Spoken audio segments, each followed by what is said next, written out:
We would be honored if you would join us. There has been an awakening. Have you felt it? Julia, we're home.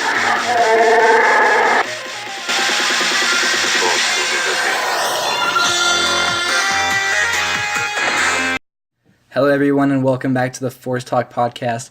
We're here to give you all the latest news from a galaxy far, far away and give our take on various subjects from the news to the comics and the TV shows. My name is Trey Mitchell. I'm joined here by my co-host and fellow follower of the Force, Josh Pepper. Josh, have you told that to Conja Club yet? Yeah, told that to Conja Club. Yeah, and I love that. I love that catchphrase. I can't wait to talk Star Wars. Some big things this week, or tiny things. Yeah. I don't know if they're really big. So now we're going to dive into the latest news from a galaxy far, far away. And first, Star Wars The Force Awakens is set for a 5-issue comic run. And this is from comicbookresources.com. Announced today, which isn't actually today, at the annual Comics Pro meeting, Marvel will publish a 5-issue comic book adaptation of The Force Awakens, written by Chuck Wendig with the art of Luke Ross. The Force Awakens knocked our socks off from the very first time we saw it, and we could not wait to start being able to play with these new awesome characters. The 5-issue series is slated to start in June of this year, not too long after the first issue of the ongoing series Poe Dameron arrives in April. So Josh, are you excited to see The Force Awakens be adapted into a comic series? Adapted into a comic series, I don't really care, because we already have the novelization. I mean, we've seen the movie, and then we also have the novelization, so I don't really care, because, it's not like it's going to give that much extra, because the extra stuff we've already seen in the novelization, maybe some more, but I have no idea. I mean, it's cool, I guess, I'll read it, but I don't know, I don't really care if it happens or not. Yeah, I don't understand why they're doing this. Maybe they'll just add a little more backstory to a few characters or something, but yeah, I'm not really sure why they're doing this, because it's, money. I don't know. Yeah, I guess they'll sell some, but I just don't know who this is very appealing to, you know? I mean, they know we'll buy no matter what, so who Yeah. knows? So, there's that little piece of news. Next, Star Wars Episode 8 began filming, and StarWars.com put out a press release announcing that the start of filming for Star Wars Episode 8 has begun. The site confirmed that principal photography began in Pinewood Studios in London on February 15th, 2016. And they gave us a little teaser, which I will play now.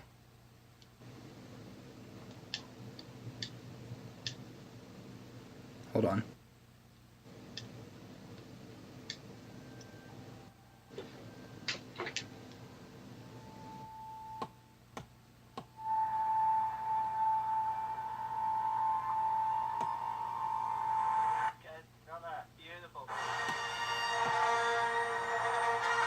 Ladies and gentlemen, welcome to episode 8. Sorry, the audio sometimes doesn't go through my speaker, so that's why it wasn't very good. But yeah, this was really kind of small, 30-second thing. And so the press release given out by Star Wars says it gives us names of some returning cast and crew in addition to some newcomers. The returning cast includes Mark Hamill, Carrie Fisher, Adam Driver, Daisy Ridley, John Boyega, Oscar Isaac, Lupita Nyong'o, Domhnall Gleeson, Anthony Daniels, Gwendolyn Christie, and Andy Serkis. Some of the announced newcomers to the cast are Benicio del Toro, Kelly Marie Tran, and Laura Dern, most known from Jurassic Park, amongst other things. So, Josh, I know this is pretty obvious that most of the cast is returning besides Harrison Ford, because that's kind of obvious. But out of the newcomers, who are you most excited for? I don't really know. There's Benicio del Toro, which, all right, that's cool. Well, actually, first thing, that clip they showed is great. That thing got me so excited. It was really cool. Good job by the marketing. Good job by Disney just by putting that tiny thing out. But just who's announced? Benicio del Toro, that's cool. Laura Dern, I don't really know her that much. Probably like Luke's wife, maybe, if we're getting in speculations, what I'm hearing. But don't. I think that's just fan theory, like just fan kind of putting that out there. No, I don't know who she could be. And then there's another girl that was cast. Kelly Marie Tran, who's actually from a lot of college humor videos. So she's from YouTube. Yeah, I don't really know her, but I guess I'm the most excited for Benicio, like out of all of them. But I'm not a huge Benicio fan. He's probably gonna kill it. They're all gonna kill it, but I don't know. It's cool. I mean, I guess this is cool that we're finally starting filming episode 8. So, yeah, that's it. I'm excited. Can't wait. Yeah, out of this new cast, definitely Benicio del Toro is the best actor, in my opinion, out of it. There's a lot of speculation about who he will play, from Knight of Ren to Bounty Hunter to Grand Admiral Thrawn to Ezra. Who knows? I can't wait to see who he'll be playing, and I hope they show it in the trailer too, because I'm really curious to see who he's going to be playing. Other than that, yeah, Kelly Marie Tran is cool. I don't really have any opinion on her because I haven't seen her anything, and then Laura Dern, just Jurassic Park. So I feel like Star Wars and Lucasfilm are very, very good at casting for their movies. So, I mean, was there anyone in The Force Awakens that you thought was miscast? No, not at all. Did Yeah. you? No. I mean, I don't think anyone. I mean, everyone was great. Even the Balatik I thought was good, a.k.a. Mark Ellis. But, yeah, so that's pretty much the main news about Star Wars Episode 8, which began filming on February 15th, was, as we're recording this, a week ago today. So, sticking on our Episode 8 news, the official word on Star Wars Episode 8 filming dates from the Dubrovnik Tourist Board. So the information comes from the Tourist Board of Dubrovnik, which says, "Dear visitors, Dubrovnik will soon again be the host of a big American production, Space Bear," which is the running title for Episode 8, which confirms our city as an attractive filming location. For a couple of days in March, traffic in the Old Town will be especially regulated. Nothing to see there. Preparations of the sets will happen on the 9th and 10th of March from 6 p.m. to 12 a.m. And preparation for filming and filming itself will happen on the 11th, 12th, 13th, 14th, 15th, and 16th of March, especially from 4 a.m. to 4 p.m. for their filming preparations, on 4 p.m. to 4 a.m. for the next day of filming itself. Also, here's a little taste of the rumors that Benicio del Toro is going to film in Dubrovnik. The quote is translated from English, therefore might not be read as well. Quote, recording in Dubrovnik is scheduled for two last 7 days, and it is rumored Dubrovnik could host Benicio del Toro, which is offered the role of a villain. So kind of a lot going through here. Basically, just to sum it up, The Force Awakens is going to be set to film in Dubrovnik March 9th through 16th, and it looks like Benicio del Toro is going to be there maybe. So Josh, I know we've looked at the pictures from Dubrovnik, which is still hard to say. Yeah. Do you see Benicio del Toro's character popping up there? And if so, what do you see him as? Oh yeah, what I was saying, I think what the place could be is, it was that Dubrovnik, from what I remember, was that kind of place that I said It was looked like the like castle kind of looking thing. It was that thing I said that looked like Game of Thrones. I think. Yep. Yeah, that does look like Game of Thrones, but I could see that being like a marketplace kind of thing, or, I mean, I could see why Benicio's there. Maybe he's an Imperial officer and he's trying to maybe find the rebels, kind of like, it looks like a Lothal kind of thing, like rebels, like kind of something like that, like where it's like, oh, the rebels are over there, or I don't know. You know what I'm talking about, like what I mean? I think that's what I think. The fact that Benicio del Toro could be filming in Dubrovnik kind of makes me believe that he's kind of going to be like a crime boss kind of thing, where Dubrovnik is sort of going to be the lower end of Coruscant, but a little nicer, and that he's going to be sort of the Jabba the Hutt of that area and kind of control the crime over there. And maybe Rey or whoever's going to be there steals from him, and he gets pissed off, and so something happens with him. But that's just a little speculation there. But that'd be cool. Yeah, I'm really excited to see what they're going to be doing in Dubrovnik. A very pretty area. Looks like it could be some kind of marketplace, bazaar, maybe a castle sort. So we'll keep you guys updated with that as more news drops. And last night, a trailer for the Star Wars Experience preview debuted on on ABC, there was a thing that celebrated like the 50th anniversary of Disneyland. And Josh, have you seen this?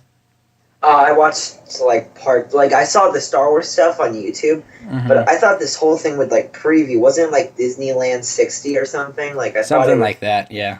thought it was gonna preview like everything, like because I love Disney. I love going to Disney, so I was like, I can't wait to see some Toy Story Land because they are making a Toy Story Land here in Florida. So I was like, I can't wait to see Toy Story Land. I can't wait to see Star Wars stuff. All they showed was like the Star Wars stuff, and I mean, I'm happy about that. We're on a Star Wars show, but I want to see other stuff too. But Star Wars stuff was amazing. From what they showed, it looked awesome. I can't wait to go. I can't wait for this already to be built. It needs to come like sooner rather than later. Like I can't wait to just walk around the marketplace and then go underground to a cantina. I can't wait. Yeah, it's really cool that they're making this. I'm really glad. For all those people that are like, is Disney going to screw up Star Wars? We wouldn't be getting The Force Awakens. We wouldn't be getting any of this if it wasn't for Disney. So props to Disney and Bob Iger for that. But I think it was cool how they showed us sort of a glimpse of what you'll be doing when you sit in the cockpit of the Millennium Falcon. They showed us that there's going to be a cantina for adults only, which is all going to be in universe, which is really cool. I'll be excited when I'm of age to go there. I'll be excited to see that. But it just looks like they're really going all in on this, and I'm really excited because nothing is going to be better than staying at or just hanging out at Star Wars World. It would be cool. I don't know if this is going to happen, but if they made like a hotel that you could stay over there, and it's like a Star Wars themed hotel where like your room is like the room that Han and Leia were in Bespin or something like that. It probably will. That would be awesome. I would definitely go pay to stay in that and then just hang out at the Star Wars experience at Disneyland and Disney World. And they probably will do something like that, like maybe like because they have here in Florida, they have the Nick Hotel, which basically like every single room you go into is something Nickelodeon themed, like a Nickelodeon, like a SpongeBob, like you're in Bikini Bottom or something, and then so like I think they could do something like that with Star Wars, which they would be smart if they did that. Like they should have like one room you're in Jakku, one room you're in Tatooine, one room you're on Hoth. Like I don't know. Yeah. But that. Yeah, I'm very excited to see what they're gonna do with that sort of thing. And we're probably both going to be above age when this actually happens. So. I think 2018 is the date that they're saying. I think that's when they're going to start building. Are you sure? That's what I think. I might. We'll check that. Give me 1 second. I think that's when they're going to start building. Like I know there's. Yeah, so I just looked it up. Disney has not announced an opening date for Star Wars Land, is what I'm guessing it'll be called. So who knows when it's going to be built? But hopefully they build it sooner than later. And next, this is a very light week of news, as you guys have probably been able to tell from our news segments since The Force Awakens come out. Nothing. There's been no news basically at all. And so our last piece of sort of major news is that a description of Rogue One, A Star Wars Story product packaging. So a brief description of Rogue One packaging artwork from this one person who posted on Twitter. It's very quick glance at Star Wars or at the toy fair. So he said that packaging features our heroes, which is Rogue One, in a V-style group pose. The Rogue One title is printed beneath the group shot. A large right-facing Darth Vader helmet is situated above the group shot to the right. And then last but not least, there is some male character dressed in all white with what looks like a cape. He's located on the lower right section beneath the group shot, and there is a large right-facing Darth Vader helmet is situated above the group shot to the right. So, Josh, the only thing that's notable here, in my opinion, is this character that's dressed in white with what looks like a cape. Who do you think? Do you think this is going to be a new character? Do you think this is going to be a character that we've already seen? Any thoughts? Character. I think it'll be a new character. I have no idea who, but I think it'll be a new character. I think it's someone we'll learn about in in a book or something. We'll learn about first, or like Rebels. And then we'll be like, oh, that character from this is the villain or whatever. I don't know, but yeah, that's cool. I mean, this stuff seems like interesting. I really like hearing about it. I think we don't have any proof that they're telling the truth. Yeah, we don't. That's just what this person was saying. I mean, yeah, I mean, I believe it, but I believe it because like a V-shaped like team group like shot. I mean, that's something that I could see Disney doing. So yeah, I mean that's cool. I like what we're hearing. Yeah, I really want them to start actually showing us something from Rogue One because I'm getting really impatient because there's nothing to talk about Star Wars I think related Jungle right now. Book. We'll see a trailer. I don't even need it. I'm not even saying a trailer necessarily. I'm just saying like just anything, like a toy. I don't care anything. I just want to see something from Rogue One because we haven't seen anything yet. We've seen that one thing at Star Wars Celebration, which we didn't even see very well because it was someone filming something with their camera. And then the one D23 photo. That's it. Yeah, like the cast, and that really wasn't anything either. So I'm hoping that they do something soon because nerds like us are running out of topics to talk about right now. So that's our last sort of big segment of news. Next, we're going to go into a segment we like to call Rapid Fire, where we're just going to talk about, or we're going to kind of quickly talk about a few pieces of news that happened in the world of Star Wars, and we'll just discuss them shortly. So, John Boyega won the Rising Stars Award at the BAFTAs. A new Star Wars The Force Awakens Funko Pops were shown at the Toy Fair in 2016. Daisy Ridley is set to be a presenter at the Oscars. The Force Awakens Blu-ray is reportedly to include 3 discs, and according to Blu-ray.com, the digital release the digital release for The Force Awakens is set for March 15th, which is not that far away. So, Josh, I think I already know what your favorite piece of this news is. What is it? Oh, it's the Funko section. The Called it. Funkos. Mm-hmm. What? I said I called it. I knew it. Yeah, because I mean, the John Boyega wins a BAFTA. That Okay, was cool. cool. He had a cool speech too. Good for Boyega. Daisy Ridley is a presenter at the Oscars. Good for her, but that's nothing big. The Force Awakens Blu-ray discs, 3 discs, kind of like a no shit because the Blu-ray DVD special edition. Digital release, always digital releases come out before the actual movie. So And Disney, I know, Disney Creed is normally already does. Disney normally does the digital release 3 weeks before the Blu-ray. Just let yeah, you know. like I know Creed's already out on Blu-ray, on digital if you want to buy it, but I want the Blu-ray. Mm-hmm. So yeah, and so the best one is the Funko Pops. I love that we're getting more Funkos. I really do like Funkos. Like I just kind of started getting into them, and the picture we have here, I love what there is. I think out of these that like of the picture you put here, and I would definitely buy the Kylo Ren without the Kylo Ren with the fighting pose And the slash across his face. and Maz. And then I love that we're getting Maz because that's one I've been saying that we need is a Maz, and I want Maz. Interesting. For me, I need to get. I don't really care that much about Luke. And then Luke. Yeah, I was gonna say Luke is my number one. I needed this Luke. I've been waiting for this Luke for a while. In the words of Kylo Ren, I've been waiting for this day for a long time. So I really want to get Luke, Leia, Rey, and Kylo. I think those are my 4. Maz, if she's on sale, like I won't pay like $15 each for these, just because I'm not gonna do that. I can wait because if just like a little side note, if you see these on Amazon and they're like $18 each, wait like a week, and I guarantee they'll drop. Because I've been kind of trying to get the Batman versus Superman Funko Pops, and I have Batman, Wonder Woman, Green Aquaman, and the Man of Steel himself, Superman. And I remember I looked on Amazon, and Superman was $19. Literally a week later, he's $10. Same with Wonder Woman. She had like a $9 price drop too. So if you guys do see these, I would suggest waiting out for the prices to drop. But yeah, besides that, the digital release, I don't know. I don't really know how I feel about that because that's really, the movie could still be in some theaters when that comes out. I mean, yeah, I agree. Like, Force Awakens isn't playing anywhere near me anymore. Like, I wanted to see it the other day, and it's not playing by me anymore. I think you said it's playing by you still. Yeah, there's still a bunch of showings. Like, I went Saturday morning at 10:05 a.m., and it was almost sold out.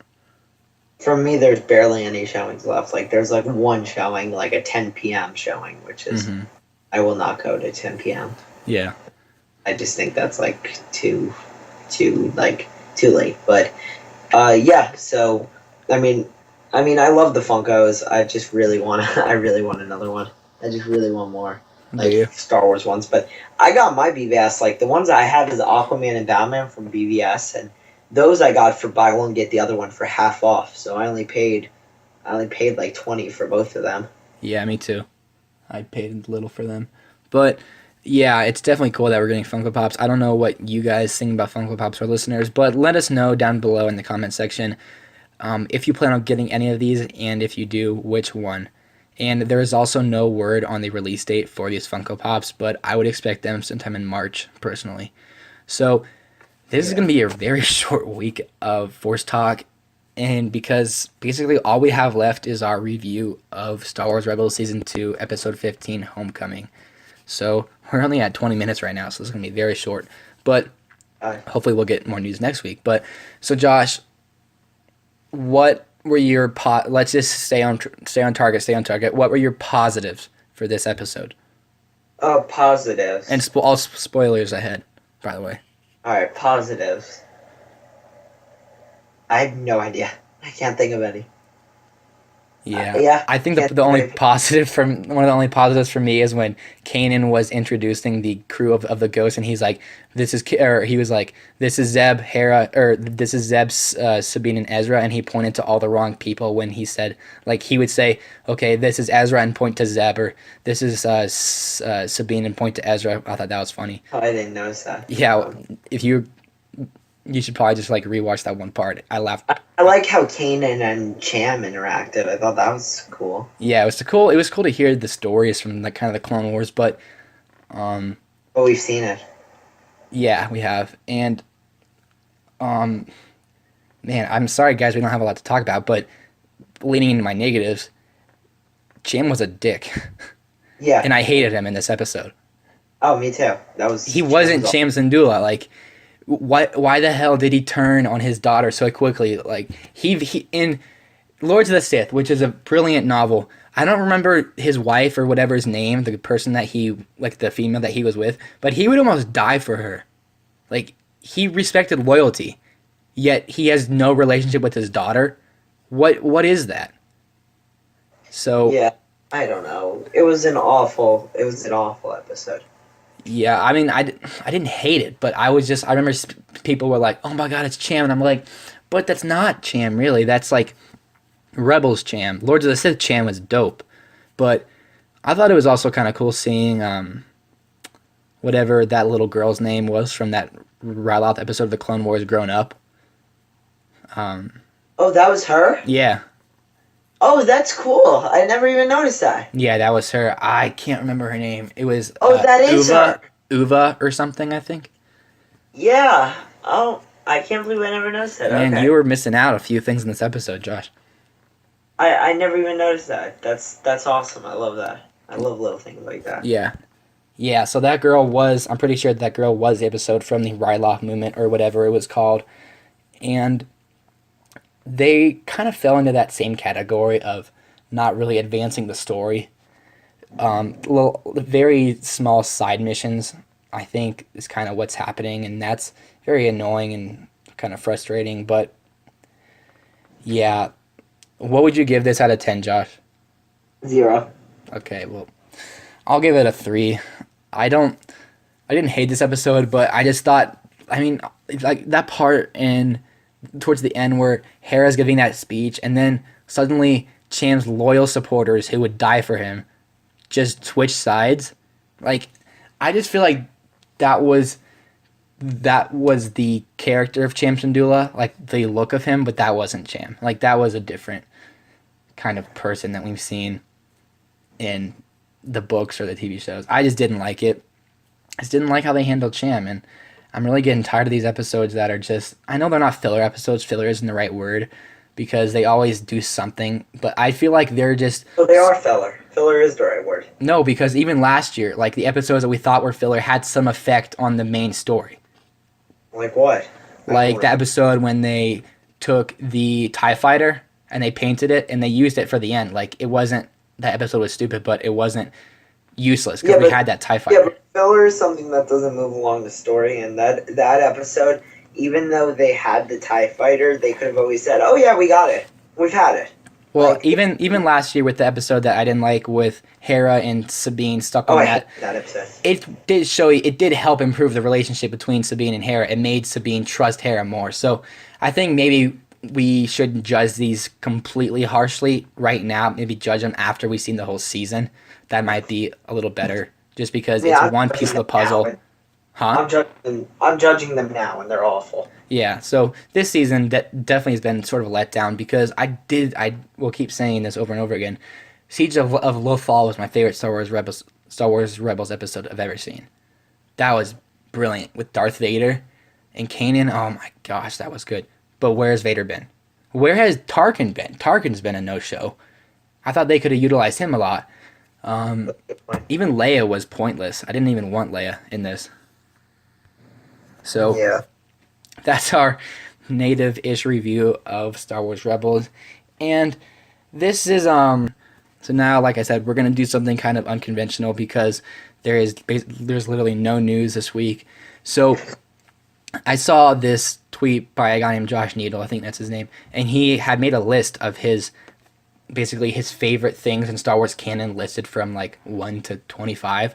And I was like, that's a really good idea. So shout out to him for the good idea. So I made my own list and Josh did too. So we're going to give our top 30 maybe things in Star Wars canon. Like we're going to list it, say like The Force Awakens is our favorite. So we put it 1. And then Attack of the Clones is like our least favorite thing. So we put it last. But this also includes the movies, books, comics, and short stories. So I'll start off with my 1 through 5. My favorite thing in Star Wars canon is Empire Strikes Back. I don't think Empire Strikes Back has any faults in it. I think it's a perfect movie. I love it. I love Yoda. Yoda's my favorite character in that movie. I think it's a brilliant movie. 2, I do have Star Wars The Force Awakens.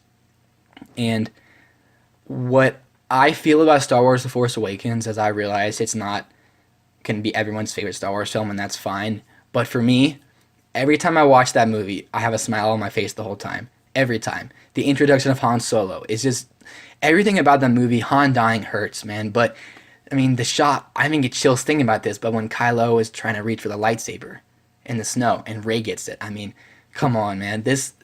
I just think J.J. Abrams did one hell of a job, and I think the backlash it gets for being a, quote, remake of A New Hope is freaking stupid.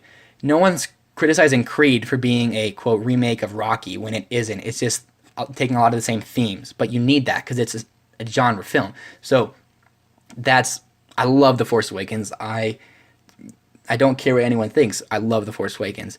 3 is a book that I've been raving about since September 4th when I read it. This book gave me tears at one point. I will admit that. It made me teary-eyed because I love it so much. Lost Stars. This is a book that I had no idea was even coming out. Like, Josh, had you even heard about Lost Stars before it came out? Yeah, I heard about it because I was like very like into the and trying to see what books are coming out. So like I knew Lost Stars was coming out, but I was not excited at all. Yeah. But I knew it was coming out. Mm-hmm. Yeah, so like Josh said, Lost Stars, he knew it was coming out, and I didn't know it was coming out because I remember I was watching this live stream from Star Wars, and it was like Force Friday, and I remember Claudia Gray was on it, and she was talking about her book, and like, I don't know who this is, but then I read this book. In this book, how many pages, Josh, do you think it is? About 400 maybe? A little less. How many pages do you think Lost Stars is? Maybe a little less than 400? It's like 400. Yeah, it's so like 400. That's a lot of pages. I read this book in basically 2 days. I just loved it. I remember I went to my dad's house, and from 3 o'clock to 10, I read this thing. Didn't eat dinner. I love Lost Stars. I think I love it so much. I keep saying that, but I just think Thane and Ciena are characters that they need to revisit. I just think it's a beautiful story about friendship. I love that it feels like so much like Star Wars. They retell the original trilogy from the eyes of different people. It was great.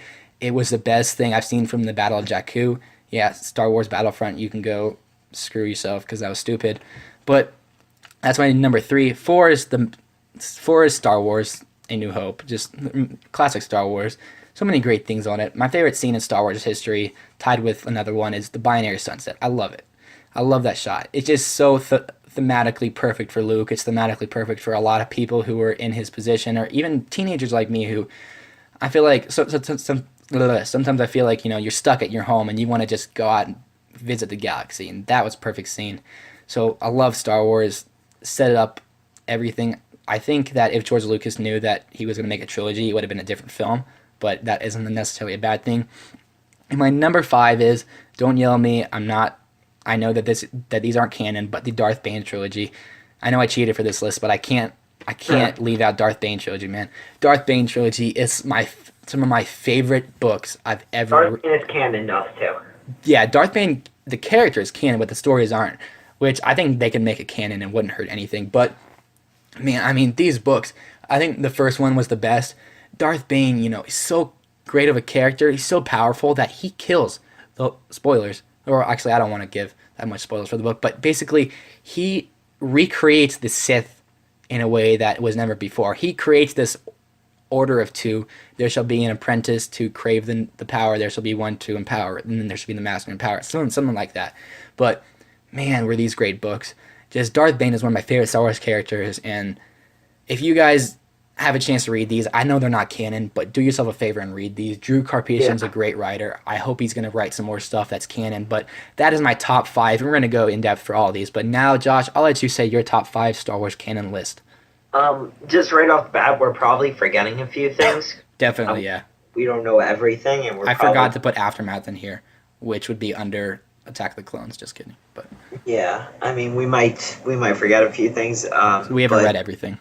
Yeah, but ranking Star Wars canon. So my number 1 is Empire Strikes Back. Empire Strikes Back is a masterpiece of storytelling and a masterpiece movie. And you already said stuff about it, so I'm just gonna move on. Number 2, Return of the Jedi. I love Return of the Jedi. Everything Really. I think Return of the Jedi is very underrated to a lot of people. I think Return of the Jedi is an amazing movie from beginning to end. It's the most, I think, besides Force Awakens, of the original trilogy, it's the most fun to watch. It's the most rewatchable until Force Awakens. But so I just love it. Return of the Jedi with the payoff at the end. And next at number 3 is Force Awakens. Force Awakens is just so much fun, so rewatchable. I saw it 8 times in theaters, which is insane for me because I don't have a car. What? Just 8? Just 8, yeah. I mean, but you have a car. I don't. I don't. I have to convince people to take me. So I have to convince so many people. I have to do a lot of talking to be like, okay, can you take me? Can you take me? So yeah. You have to do a lot of force talking. What? I said you have to do a lot of force talking to convince people to get you there. Exactly. And then, like you said, Darth Bane is canon to us, so that's why it's my number 4. The Darth Bane trilogy is so good. Every book is just amazing. I can't believe how good it is. I only read it because I was like, oh, this character I've heard of a few times. Okay, it's interesting. Christian Harloff keeps talking about him. You read it. And this was at the point where there was barely any Star Wars canon books for me to read, so it was right after A New Dawn came out and before Tarkin came out. Mm-hmm. So I was heading to Orlando and I'm all right, I picked up Darth Bane. I was all right, let me read this on the car ride. I read it in 3 hours. The first book I read nonstop in it wasn't 3 hours in and it was over winter break. I read it took me 6 hours. I just couldn't stop reading. I'm this book is amazing. Mm-hmm. The first one is the best one. It's a rated R book. Yeah, exactly. And the first one's the best one, but it's just amazing. And then the second one I read over winter break, and then the third one I read over winter break. Winter break is 2 weeks, but I read 3 books in 2 weeks, which is insane for me. But yeah, just great books. The first is best, then I would say the third, then second. But I have a question. What do you think about the Orbalisk armor that Darth Bane wore? I love it. I think that's such an interesting thing, an interesting concept. Yeah, I hate the look, but I like the idea of it. I wish they would just re-release these books and just put the canon sign on it. Yeah, I agree. There's such great stories. Because it's so good. And then number 5 is Stars. You already talked tons about it, so I'll leave it at that. It was just an amazing book. I will never watch the movies the same. Yeah, I agree. And now, I said my 1 through 5. Josh said his 1 through 5. So now, Josh, why don't you give us your 6 through 10? Okay, my 6 through 10. Now it's where it gets kind of surprising. Now it's surprising for I feel like top five are kind of like, okay, we kind of have the same ones. Like, Yeah. Actually, we have the exact same top Just five, different order. except I don't know if you had Return of Jedi, did you? No. I don't Return of think the you did. Jedi is, let's see. That's Yeah, like farther down. it's right outside my top 5. I have it at 6. Yeah, so for me at number 6 is Lords of the Sith. I love Lords of the Sith. Everything about Lords of the Sith, just it's such an amazing book. Like Lords of the Sith, everything, like just from the characters, from how Darth Vader is portrayed, how Cham Syndulla is, and that Rebels episode that was not Cham Syndulla, but it's amazing. It's great. I love Lords of the Sith. Phenomenal book. Agreed. Number 7, Star Wars, the original Star Wars movie. Star Wars is what started it all, and it's amazing. It's great. I mean, there's nothing more to say about it because I mean, you guys already know how it is if you're listening to this. Number 8, I would say Clone Wars. Clone Wars is just an amazing TV show. I talk about it almost every podcast, and I think this show is just fantastic, like from the characters to the storylines. It made me care about the clone troopers, where I actually watch Order 66 and get very sad because like those Jedis had no development, but in Clone Wars they did. The Canon comic does that too. Like, yeah, exactly. And so now I like watch them and I'm so sad and like, but yeah. So those are great. Clone Wars is amazing. Number 9, Dark Disciple, the book Dark Disciple. I think everyone should read this book because it's just a fantastic book. Like the story, like Asajj Ventress and Quinlan Vos is just such a great team. Like them going out after Count Dooku, and you see all these characters we've seen before, like without spoilers, and just such a sad ending. Like I teared up at the end of this book. Yeah. And then number 10, I would say Rebels. Rebels is a show where this show could easily be higher, but this season has sucked so far, or a majority or the last few weeks have been pretty bad. So yeah, season 1 Rebels is definitely top 6 or something. Like, remember how everyone was like, "Oh, Clone Wars, this is better than Clone Wars now." I said that at a point, like with the first season, I was like, "Oh, the first season better than the first season of Clone Wars," but now I would easily say Clone Wars is better. Yeah. So that's Josh's 6 through 10. My number 6 is Return of the Jedi. The reason Return of the Jedi isn't higher is because I don't really enjoy the Jabba the Palace stuff, or Jabba's Palace stuff. I don't know why. I just don't enjoy that part that much. But everything after that, I love the Luke and Yoda. I think Yoda dies a little just prematurely, in my opinion. Like, I think he still could have done more. But then again, we didn't see everything he did just because there's a time gap between 5 and 6. But, man, the whole dynamic between Luke and Vader, that's some of my favorite stuff in Star Wars. I'll go on record and say this, the battle in Episode 6 between Luke and Vader is my favorite Star Wars lightsaber battle. I love it. I just think it's more advanced than Empire Strikes Back. I think that's probably a better dramatic moment, but I love this one. I love how Luke, we see Vader saying, "Luke, come to the dark side, is your destiny," and then we see Luke's face kind of be half red, half blue, just to kind of show how split he is. I think it's brilliant. The Emperor is great too. Great ending. I don't even care that Hayden Christensen's in it. Doesn't take away anything from me. But so yeah, Return of the Jedi is my number 6. 7 is the Lords of the Sith book, and like Josh said, it was just a great book. Cham Syndulla in this is awesome. I don't care if you didn't like him in the Rebels episode. You will like him in this. He is great. You really see in this book the fact that Vader is a shell of Anakin Skywalker, because there's one scene where they're flying over this planet and Vader has flashbacks of Ahsoka and Mace Windu, and that part gives me chills even thinking about it. It's brilliant. And he was like, "Oh, this is the part where he was like, I remember saving Master Plo Koon in this area," or something like that. That was awesome. Stuff, like, every time they did that, I got chills. Like, when he thought of Ahsoka, and then when he thought of Rex, and like, that was just so good. And you know what's actually kind of funny? Like, sorry, I'm taking away from No, you're good. But do you know the Clone Trooper 5s? You know the Clone Trooper 5s? In Clone Wars, the author accidentally wrote 6s instead of 5s. And he Oh, wrote on really? Twitter, I'm sorry, I know it's 5s, don't scream at me. I accidentally wrote 6s. Huh, I did not know that. But I think I know 5s, I just don't I remember couldn't stop exactly. laughing when I read that part. I was like it was such an emotional moment. And like, wait, does that say 6s? Does it mean 5s? So Yeah. yeah. Yeah, so yeah, like I said, Lords of the Sith is just Vader going badass. Vader and the Emperor really they're at the height of their powers, right, in this book. Great story. Champs and Duel is great. This story of the planet of Ryloth is definitely a great place for this book to happen. So that's my number 7. 8 is Rebels. I think season 1 of Rebels is awesome. I love season 1 of Rebels. I think it's great. I think season 2 of Rebels needs to be a lot better for me to actually. Of course, I'm going to keep watching the show, but for me to actually look forward to watching it, because the way that it is right now, I'm just like, oh, Rebels is on tonight. Guess I'll watch it. Yeah. And I'm expecting it to be bad, honestly. So I that do needs too. to change. But the Inquisitor, man, the Inquisitor in season 1 was great. Great character. It's sad that what happened to him at the end, but yeah, it's really cool. And Josh, did you see the theory about who the Inquisitor is from Clone Wars? No, I didn't want to watch it just in case. No, but yeah. So there's this guy's theory that I think has some credence, but I don't exactly think it's true. But do you know in this season, in the mid-season trailer we saw for Rebels, the guards of the Jedi Temple? Yeah.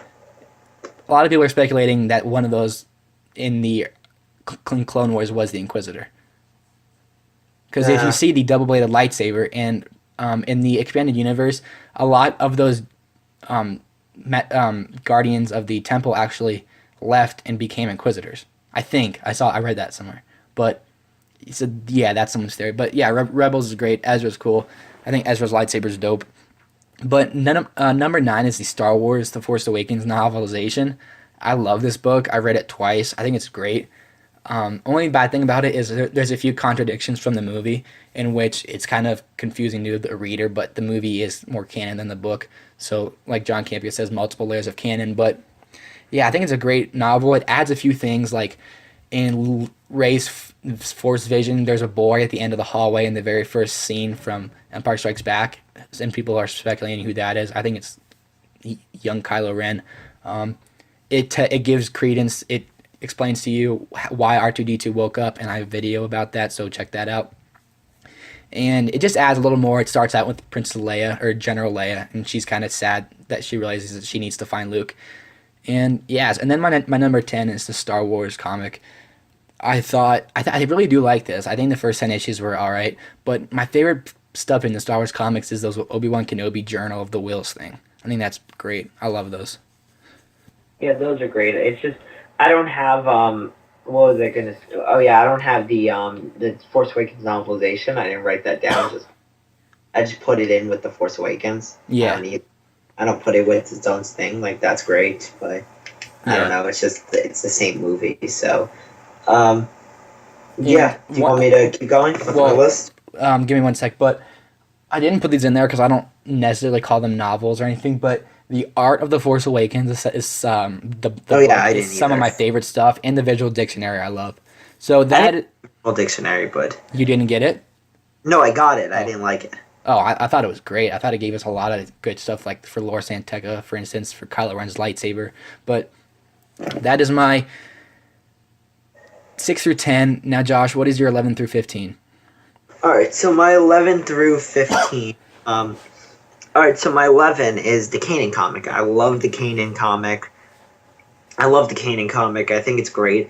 Like, just one thing with the comics is I haven't read the comics in weeks. Like, it's been like comics are kind of falling off. It's been like a month and a half since I read one of those comics. Like, I have the Obi-Wan, Anakin #2, Darth Vader 16, and Kanan comic just sitting there. I don't know, just haven't felt the need to read them. So, and then I'm still gonna get Star Wars 16 soon, like probably Wednesday. But I'll get it. I just haven't felt the need to get them. Yeah. But I'll read them eventually.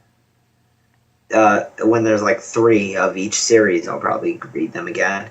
But Kanan, great series. Really enjoy it. I really enjoyed it. So, yeah, from what it was great. I loved it. I love seeing more of Kanan. So, love that series. Number 10, or no, what was I? You're on 12 now. Number 12, I meant. Revenge of Sith. I love Revenge of Sith. I think this movie, like, I know a lot of people hate it, but every time I watch this movie, I just get back into it. I just love the movie. Like, this is probably, like, Revenge of the Sith has so many moments where I just get chills because I remember being in the theater watching them, because the first theater experience I could remember is, like, I love going to the movie theater, and the first movie theater experience I could remember is seeing Revenge of the Sith That's cool. in the Phoenix movie theater in Lake Worth, Florida, which is the theater I still go to. I remember exactly where I sit. I remember exactly which theater I saw with my grandma, my uncle, and my sister. I have a whole story. My parents didn't want me to see it because it was PG-13. I was like 6, and my grandma was like, it's Star Wars. We're still gonna go see it. I don't care if your parents don't want you to see it. That's awesome. So my grandma took me to see it, and yeah, so. I still remember everything about it, everything about my theater experience. So, like, when, like, moments, like, just hearing, like, certain Star Wars sounds, I'm just like, oh, I remember hearing that. Like, but it's just such a good movie. I get chills every time Order 66 comes up. I love the soundtrack. Yeah, just amazing. It's great. So, I think Revenge of the Sith is very underrated. It's just me, personally. I think it's very underrated. It has a lot of problems with it, but it's still fun for a Star Wars fan. I think for a movie, if you look at it just as a movie, it's not a very good film. But I think as a Star Wars fan, we'd love it. Yeah, exactly. Like, everyone just, like, kind of, like, puts it in with the other two. The other two are bad, but this is really, I just think Revenge of the Sith is great. It's what we all wanted to see. But yeah. My main problem with it, man, is there's no Darth Vader. I don't care. I do, because Darth Vader, that's what they were trying to sell these prequels off of. And they marketed that movie with a hell of a lot of Darth Vader, and it was the only shot where he rises. So, I think... I count Darth Vader when the Order 66 scene happens. I count that was Darth Vader. What they needed... I'll let you keep going on, but they needed to start... Episode 1 needed to be Attack of the Clones, and then Revenge of the Sith needed to be 2. Exactly. And then The Empire Rises, or something you call it, is 3. But anyways, keep going. I mean, it should have been, but... Yeah. Number 11, or what was I? 13. Number 13. My list is all confusing because, like, I put some stuff in and they're all numbered, but a few aren't. So number 13 is the Star Wars comic. The Star Wars comic's fun. It's fun. I just haven't read them for a while, and some of the issues were good, some weren't that good, but yeah, Star Wars comic's fun. Number 14, Lando comic. I really like the Lando comic. And then number 15, Son of Dathomir. So yeah. Cool. Yeah, so this episode we're just going to do our 1 through 15, and then next we'll do our 16 through whatever, so we keep it listenable for you guys, because I'm sure you're kind of getting tired of this. But yeah, cool. So my number 11 is the Revenge of the Sith movie. I think that the first opening sequence is awesome. I think that the problem with this movie is that the director didn't really direct that well. He relied too much on it being Star Wars so that people will love it because it's Star Wars. But the relationship between Obi-Wan and Anakin was cool. General Grievous was cool. Thank God Mace Windu died. I hate that. I hate Mace Windu. He's the worst character I've ever seen anything. I hate him more than Jar Jar Binks. I'll be honest. I don't. I hate Mace Windu so much. Just empty character. There's nothing to him. And they didn't use Samuel Jackson. But yeah, good movie. I like it. It's Star Wars, so of course I'm going to very much enjoy it. Number 12 will be Weapon of the Jedi, the short story. I actually really enjoyed this.